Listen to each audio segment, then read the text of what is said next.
So you've clicked on this video because you are intrigued by the idea of anchor charts, right? Well, let me tell you, you are in for a treat because one classroom tool that I cannot teach without is anchor charts. I use them for everything across all subject areas, and I often hear from teachers that they stray away from anchor charts because they either, one, take too much time to create, or two, teachers feel like they have to be Pinterest worthy and they just get really overwhelmed just thinking about them. So if this is you, I want you to stick with me because in today's video, I am going to share some simple tips for getting started with anchor charts that can make the process simple and feel less daunting. Whether you are a seasoned educator or you're just starting out, anchor charts are the secret weapon in creating an engaging and interactive learning environment. But hey, don't just take my word for it. Let's dive into the details.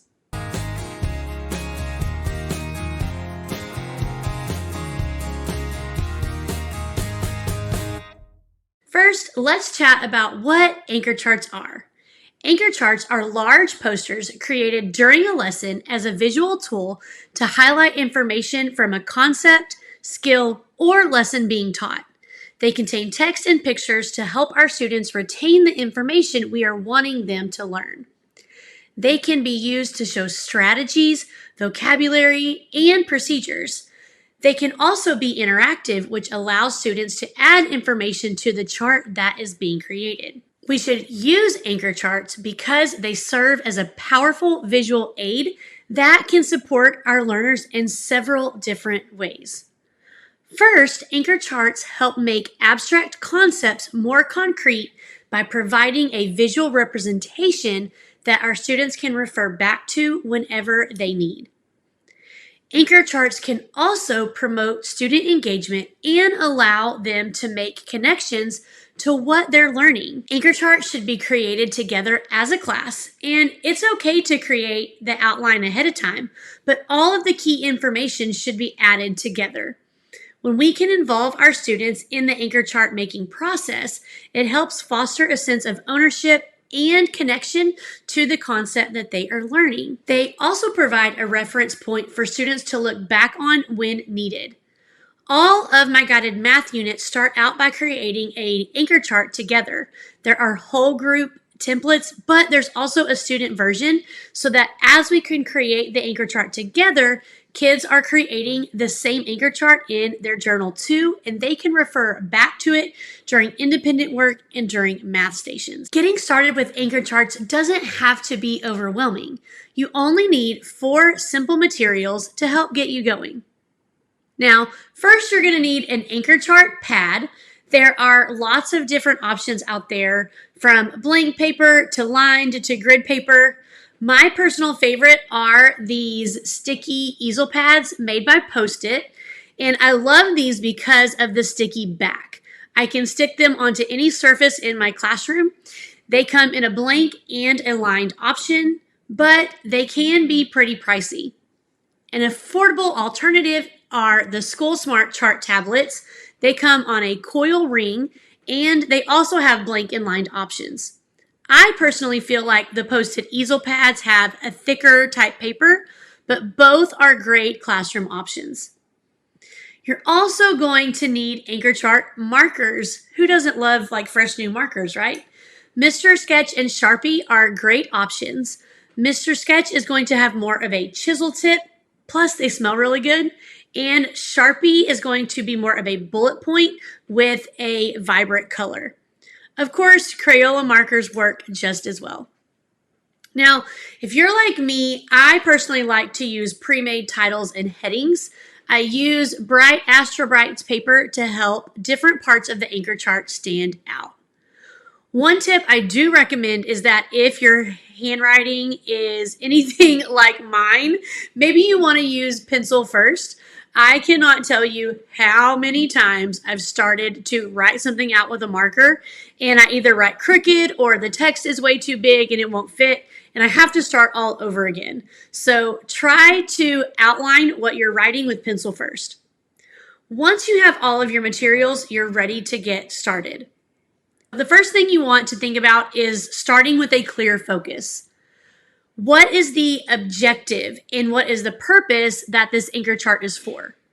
What do you want your students to understand from it? Does it align with a standard that's being taught, or is it being used for something else? Anchor charts can be used to display strategies, vocabulary, and procedures. Decide what you want your chart to focus on and then go from there. Next, it's time to decide what information your chart will include.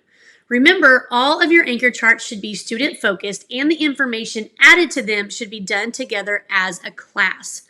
Decide what information needs to be added beforehand, such as the title and headings, if needed, and then what are you wanting to show your students during the lesson? Do you need to add pictures for reference, or will it include text only? Once you know what information you want to include, it's time to create your anchor chart outline. This includes adding titles and headings and outlining the page if needed. These are simple things that can be done in a short time frame prior to the lesson, or if you're like me, you can use pre-printed ones because I can never seem to write straight on an anchor chart and my text always ends up crooked. Plus, I'm just not a big fan of my handwriting, so most of the time I go the pre-printed route, but it's totally not necessary. I will often print my titles and headings onto bright colored paper just so that each part of the chart is going to stand out. You can choose to laminate them so that they can be reused for other charts year after year. Now, in this example here, I am creating the base for our money anchor chart that we will be using next week. I've added in the title and the headings, but I won't add the picture or the text until it's time for our whole group lesson. If you wanted, you could also add a fun little border to your chart, but again, this isn't necessary. It just adds an extra bit of color for a pop. Now, as I've mentioned several times, you want your students to be involved in the anchor chart process. This means including them in the creation of it. This can be done a few different ways. One, you as the teacher can fill out the chart as you're explaining the lesson or concept. As you introduce a topic, you're adding details to the chart for your kids to reference. Each time I introduce a new math concept, we create an anchor chart together.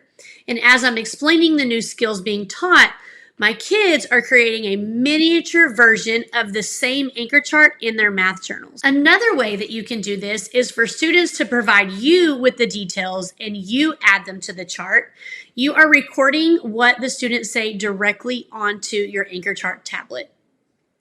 And then a third way to do this is to have your students add details to the chart themselves. This can be done using a sticky note, index cards, or writing directly onto the chart.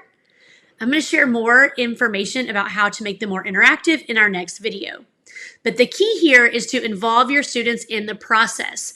You're helping them make a connection to what they are learning, and that is going to benefit them throughout your entire unit. Once your anchor chart is created, don't just toss it into the trash. Utilize it. Display it somewhere that your students can see and refer to often. After our charts are created, I move them to a designated bulletin board space in my classroom. And because I use the Post-it note kind where they have the sticky backs, I can just layer them on top of each other and I can easily grab them when needed. If your chart tablet doesn't have a sticky back, you can use a magnetic curtain rod and binder rings to display them on your whiteboard. I like to make sure that my students can see them when they're at math centers or doing independent work and can serve as a reference point for them to problem solve before coming to me at the small group table. Now, if this video has helped you understand the benefits of anchor charts and shown you just how simple it can be to get started in creating them in your own classroom, please let me know by clicking that like button. Now, in my next video, I'm going to be diving into the difference between anchor charts versus posters and how you can make your anchor charts more interactive. You can click that subscribe button and be notified when that video is released.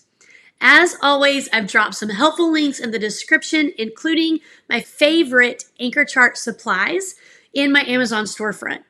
These are affiliate links, which means I earn a teeny tiny commission, which goes towards providing you with free content each week here on my YouTube channel and on my website.